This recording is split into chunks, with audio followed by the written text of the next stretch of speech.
For many women, the battle against belly fat can be particularly challenging. Hormonal fluctuations play a significant role in the accumulation of fat around the abdomen. Oftentimes, this leads to frustration and a sense of helplessness.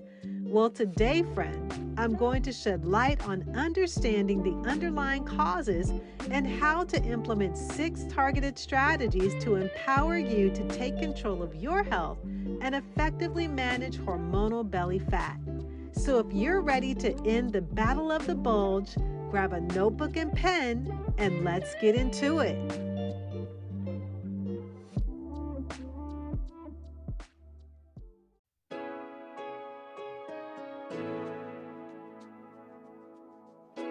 Hey friend, welcome to Integrative Medicine for Energy and Health. Are you struggling with low energy, excessive weight, chronic fatigue, imbalanced hormones, or body aches and pains that are robbing you of enjoying life? If you're ready to take the guesswork out of living a healthier life, you're in the right place. Hi, I'm Rekishia. I'm a mom, honorably retired Air Force veteran, award-winning author, social worker, and Christian alternative medicine provider. For years, I tried improving my health through conventional medicine and nothing worked until I finally found a simple strategy that was easy and fun. This podcast will provide you with natural ways to increase energy, lose weight, regulate hormones, and improve your mood. If you're ready to live, look, and feel better, grab your favorite cup of herbal tea and let's jump in.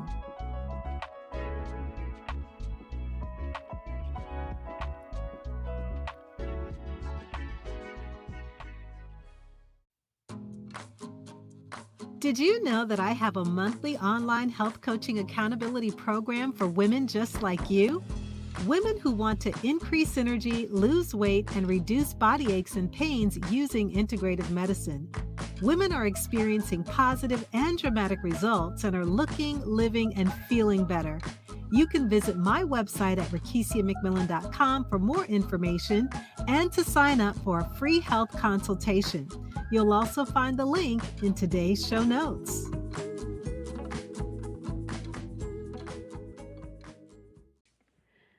I clearly remember the day when I began experiencing a change in my hormones. I was 38 years old and I had the most excruciating headache that I had ever experienced in my life. It was so bad that I couldn't move and I had to go to the ER. The doctors ran tests. My blood work was coming back normal. They told me to see my primary care doctor because they really didn't know what was going on with me. And I went to see her and I had the feeling that it might be my hormones, but I wasn't sure. And so I asked her to run a test just to see where I was at. And sure enough, she confirmed that I was going through the change. I had started going through perimenopause. And so I called my mother and I remember saying, "Mom, why didn't you tell me this was going to happen?" She chuckled on the other end of the phone and I began my journey to regulating my hormones. And with the hormone change, there also comes excess weight gain, and it seems to happen everywhere. It kind of creeps up on us. And so it's most notable in the abdomen area. So what's the connection between our hormones and that abdominal belly fat? And so hormonal belly fat in women, it's attributed to a variety of hormonal imbalances, such as cortisol and insulin, which are the primary culprits. And so I want to share how these two hormones contribute to the accumulation of fat within the abdominal area. So starting out with cortisol. This is a stress hormone. It's released by the body in response to various stressors. It plays a vital role in various psychological processes, including metabolism, our immune response, and regulation of blood pressure. Chronic stress can lead to consistently elevated cortisol levels, and that triggers the storage of visceral fat around the abdomen. And when I share about visceral fat, this is a type of fat that is stored deep within the abdominal cavity. It surrounds our vital organs such as our liver, our pancreas, our intestines. And visceral fat is found within the abdominal cavity, and it can't be easily seen or felt. And high levels of visceral fat are associated with an increased risk of various health issues such as type 2 diabetes, heart disease, and certain types of cancer. And this fat is metabolically active and it releases hormones as well as inflammatory substances that can contribute to insulin resistance as well as chronic inflammation within the body. That second hormone that affects that abdominal fat area is insulin. And insulin is responsible for regulating our blood sugar levels. And when insulin sensitivity decreases, this is due to factors like our poor diet, the lack of exercise.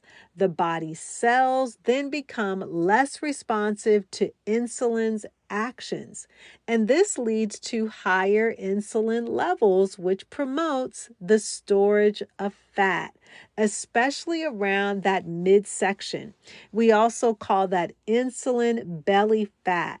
This is the accumulation of that excess fat around the abdominal area that is associated with the insulin resistance. And so, as a result of insulin resistance, the body tries to produce more insulin to keep the blood sugar levels in check. But because the hormones are out of balance, this leads to fat storage, especially in the abdominal region. This is because the insulin promotes the uptake and storage of glucose or sugar and fatty acids within the fat cells. And so just taking a look at cortisol and insulin and how those play a major role in that belly fat production. And so while that hormonal belly fat, it can be stubborn, if we adopt a holistic approach to managing our hormones and our overall health, it can definitely yield positive results. So I'm going to share 6 effective strategies with you to consider. So the first thing is stress management. When I was going through making changes holistically in my life, the first thing I had to do was take a look at stress management. And so stress management is where we're prioritizing those stress reduction techniques in our lives, such as biblical meditation, meditating on the scriptures, the holy word of God. We can go forward in deep breathing, Pilates, and even mindfulness. And when we're engaging in activities that promote relaxation, this helps to lower cortisol levels as well as prevents the accumulation of that visceral fat. And stress management plays a crucial role in regulating our hormones because chronic stress in the body leads to an overproduction of cortisol, again, which is known as the stress hormone. And when we have elevated cortisol levels, this can disrupt the balance of other hormones within the body, such as insulin and our thyroid hormones, as well as our reproductive hormones. In engaging in stress reduction techniques like meditation, deep breathing, exercise, or even spending time out in nature helps to lower our cortisol levels and promote hormonal balance. These practices can also stimulate our endorphins. We hear this many times, known as that feel-good hormone. So it releases those when we're going forward in those stress management techniques. The second thing is that we have to implement a healthy diet. And you know that I always refer to Genesis 9:3 when God created the blueprint for how we should eat, how we should maintain our health. It included an abundance of vegetables and an abundance of fruit, an abundance of healthy protein, grass-fed, humanely raised meats.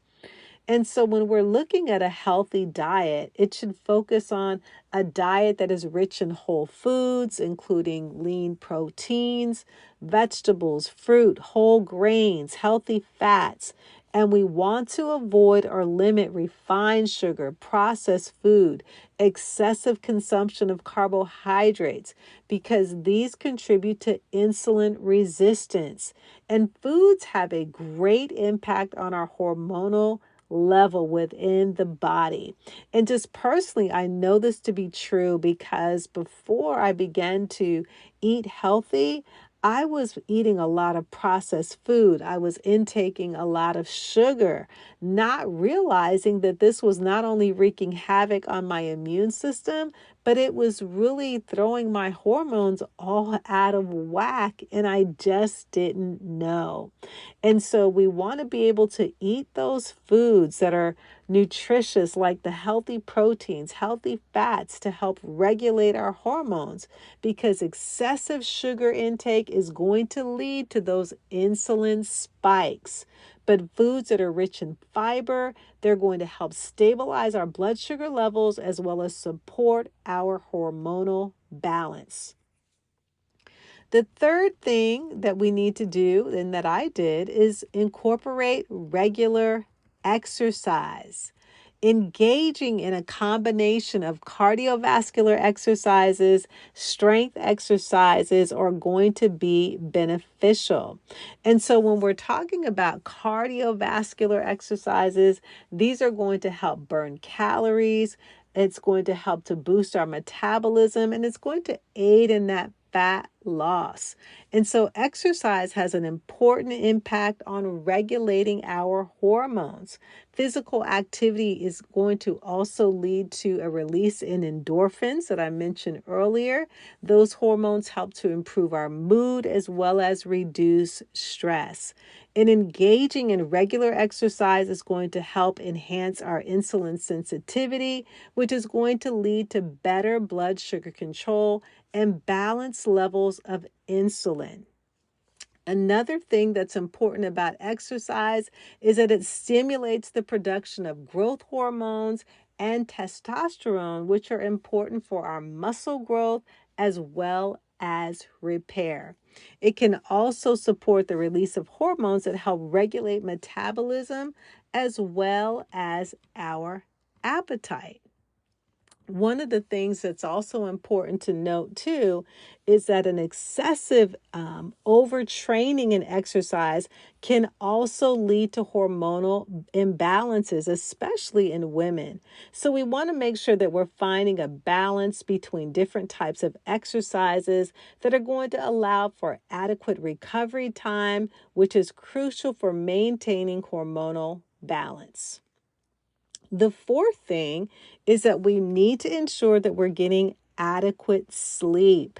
Sleep plays such a critical role in balancing our hormones because during sleep, the body produces as well as regulates various hormones that affect our metabolism, our stress response, growth, and so much more. And one key hormone that is impacted by sleep is melatonin. And this hormone helps to regulate the sleep-wake cycle. An adequate sleep and a consistent sleep schedule is going to support the natural production of melatonin, which promotes a better quality of sleep. Now, on the other hand, insufficient sleep is going to lead to disruptions in our hormone production, particularly affecting hormones related to appetite and metabolism. And there are two hormones that are affected particularly called leptin and ghrelin. For example, these are hormones that regulate our hunger and fullness. And so sleep deprivation is going to lead to an increase in ghrelin, which stimulates appetite, and a decrease in leptin, which signals fullness, potentially contributing to overeating and weight gain. So we want to make sure that we are not even getting into that area where we're not getting enough sleep, but we want to ensure that we're getting at least 7 to 9 hours of quality of sleep every single night. This comes into play when we're establishing a routine bedtime. We're creating a comfortable sleeping environment. I like to say that your bedroom should be your sleeping sanctuary. There shouldn't be a lot of distractions, a lot of busyness or activities that take place within your bedroom, because it's where you want to be able to get into that comfortable place of sleeping.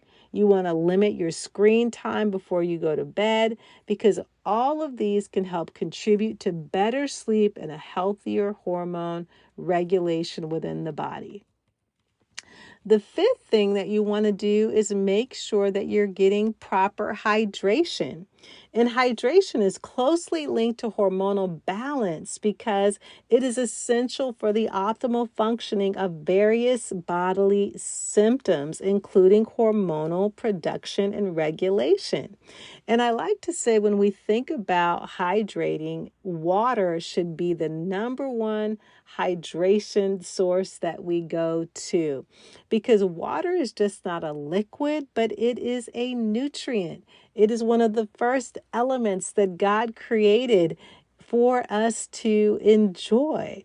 And so we want to make sure that we're getting adequate amounts of water in the body because it affects our hormone levels. We want to be able to stay hydrated because our bodies have to be able to metabolize efficiently. And so hydration plays a crucial role in supporting efficient metabolism, which in turn affects hormones that are related to our appetite and our energy regulation. And so staying adequately hydrated can help maintain a stable blood sugar level, and it also reduces the risk of insulin spikes as well as crashes. And so to support your hormonal balance, it's important to drink enough water throughout the day. The exact amount varies based on your age, your activity level, the climate that you live in. But the general guideline is to aim for about 8 glasses or 2 liters of water per day. And you can adjust your intake based on your individual needs, but make sure that you're listening to your body's signal for thirst. So instead of reaching for that sugary drink, reach for water. One of the practices that I do is that I always carry a water bottle with me. I like to say, bring your own water bottle, BYOWB. So wherever you go, when I'm on an errand, when I'm going to the gym, whether I'm hiking, whether I'm walking, I've always got my water bottle with me because I understand that that is also important to hormonal regulation. The sixth and the final thing that you want to do is you want to practice targeted exercises. Now, earlier I mentioned cardiovascular exercises, but when I say targeted exercises, these are particularly focused on strengthening your core. These are exercises like planks, crunches, leg raises, because these help to tone that abdominal area where that visceral fat is, as well as your abdominal muscles. So those exercises particularly target those areas. And core strengthening exercises can contribute to hormonal balance because they help to reduce the stress, they help to improve our posture, as well as enhance the overall well-being. And so, in conclusion, hormonal belly fat for women, yes, it can be frustrating, ladies, but it's not insurmountable. And by addressing the underlying hormonal imbalances through stress management, a balanced diet, regular exercise, healthy lifestyle choices, getting regular sleep, we can take proactive steps towards achieving a healthier body composition. Remember that consistency and patience are key to this journey to improve well-being and confidence.